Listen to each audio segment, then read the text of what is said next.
अजा एकादशी व्रत कथा। अजा एकादशी व्रत भाद्रपद माह के कृष्ण पक्ष की एकादशी तिथि को रखा जाता है। इस दिन भगवान श्री हरि विष्णु की पूजा की जाती है।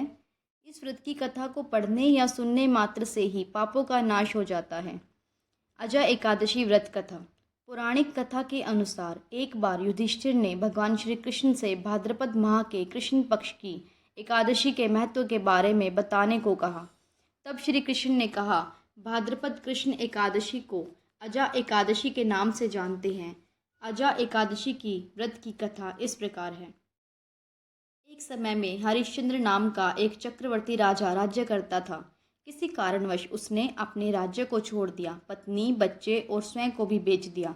राजा हरिश्चंद्र एक चांडाल के यहाँ काम करता था और मृतकों के वस्त्र लेता था।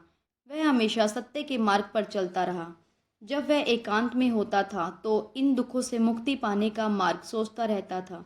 वह सोचता था कि ऐसा क्या किया जाए जिससे उनका उद्धार हो सके। वह काफ़ी समय तक इस कार्य में लगा रहा। एक दिन वह चिंतित होकर बैठा था, तभी गौतम ऋषि वहां आए। राजा ने उनको प्रणाम किया। उसने गौतम ऋषि को अपने दुखों के बारे में बताया और इससे उद्धार का मार्ग पूछने लगा। ऋषि ने कहा कि तुम भाग्यशाली हो, क्योंकि आज से 7 दिन बाद भाद्रपद कृष्ण एकादशी यानी अजा एकादशी व्रत आने वाला है।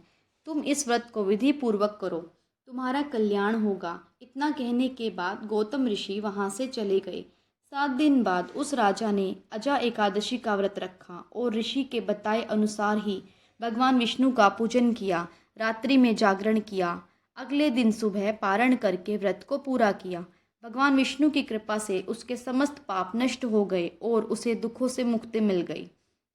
स्वर्ग से पुष्प वर्षा होने लगी। उसने देखा कि उसका मरा हुआ पुत्र फिर से जीवित हो गया है और उसकी पत्नी पहले की तरह रानी के समान दिख रही है। इस व्रत के पुण्य प्रभाव से उसे अपना राज्य दोबारा मिल गया। जीवन के अंत में उसे परिवार सहित स्वर्ग स्थान प्राप्त हुआ। यह एकादशी व्रत के पुण्य फल का प्रभाव था। जो व्यक्ति अजा एकादशी व्रत की कथा को सुनता है, उसे अश्वमेध यज्ञ के बराबर पुण्य प्राप्त होता है।